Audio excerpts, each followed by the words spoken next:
सभी को राधे राधे, हरे कृष्णा। कैसे हैं आप लोग? आशा करते हूँ कि श्री हरि की कृपा आप सभी पर बनी रहे, आप सभी स्वस्थ हो, अच्छे हो।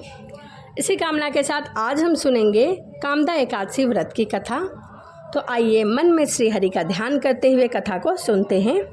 युधिष्ठिर ने पूछा, वासुदेव आपको नमस्कार है, कृपया आप यह बताइए कि चैत्र शुक्ल पक्ष में किस नाम की एकादशी होती है? भगवान श्री कृष्ण बोले, हे राजन, एकाग्रचित होकर सुनो, मैं तुम्हें बताता हूँ। जिसे वशिष्ठ जी ने राजा दिलीप के पूछने पर कहा था। दिलीप ने पूछा, भगवान मैं एक बात जानना चाहता हूँ, चैत्र मास के शुक्ल पक्ष में किस नाम की एकादशी होती है और उसका क्या पुण्य है? गुरु वशिष्ठ जी बोले, राजन, चैत्र शुक्ल पक्ष में कामदा नाम की एकादशी होती है।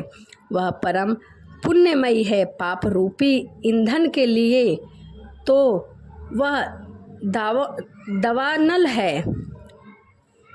प्राचीन काल की बात है, नागपुर नाम का एक सुंदर नगर था जहाँ सोने के महल बने हुए थे।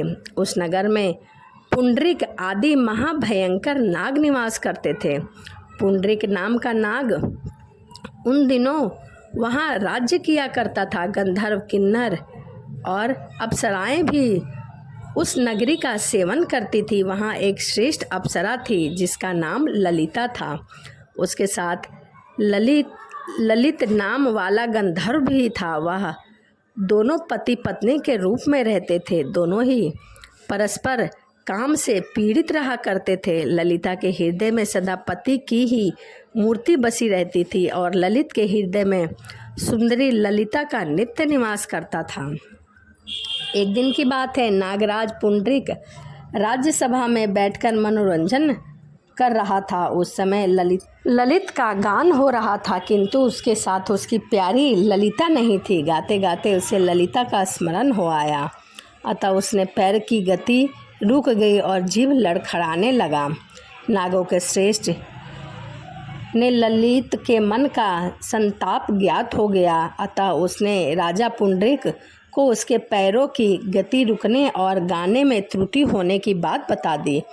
नाटक की बात सुनकर नागराज पुंडरीक की आंखें क्रोध से लाल हो गई।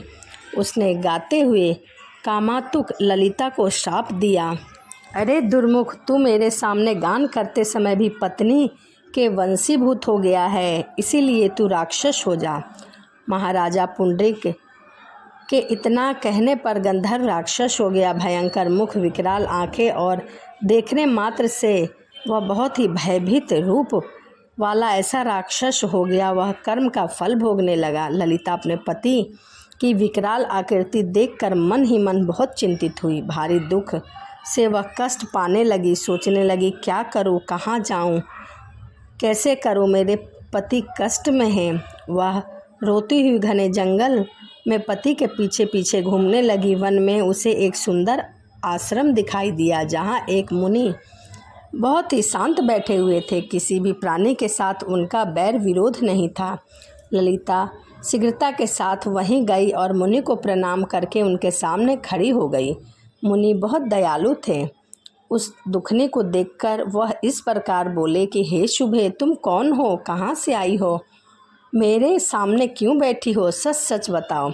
ललिता ने कहा, हे महामुने, वीर ध्वना नाम वाले एक गंधर्व हैं। मैं उन्हीं महात्मा की पुत्री हूँ। मेरा नाम ललिता है। मेरे स्वामी अपने पाप दोष के कारण राक्षस हो गए हैं। उनकी यह अवस्था देखकर मुझे चैन नहीं है। मैं बहुत दुख से पीड़ित हूँ क्योंकि मेरे स्वामी को बहुत दुख हो रहा है। ब्राह्मण, इस समय मेरा जो कर्तव्य है वह बताइए।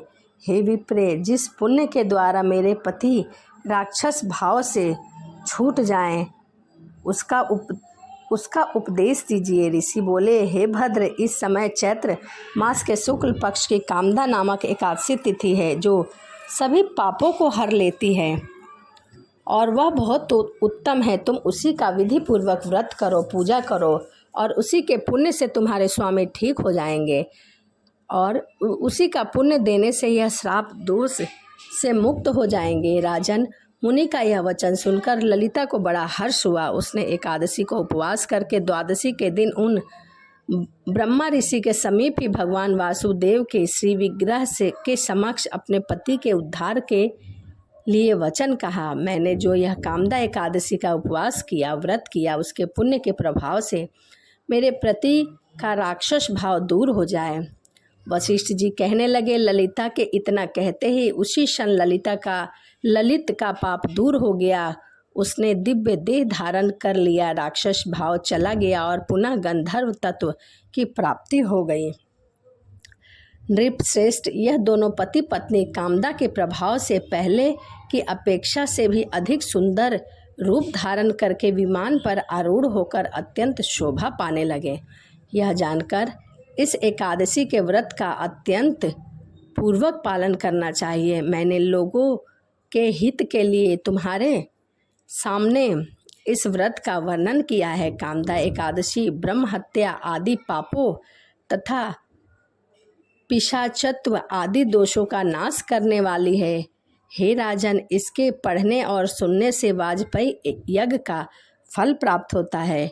तो यह कामदा एकादशी व्रत की कथा थी। वीडियो आपको कैसी लगी कमेंट करके ज़रूर बताइएगा।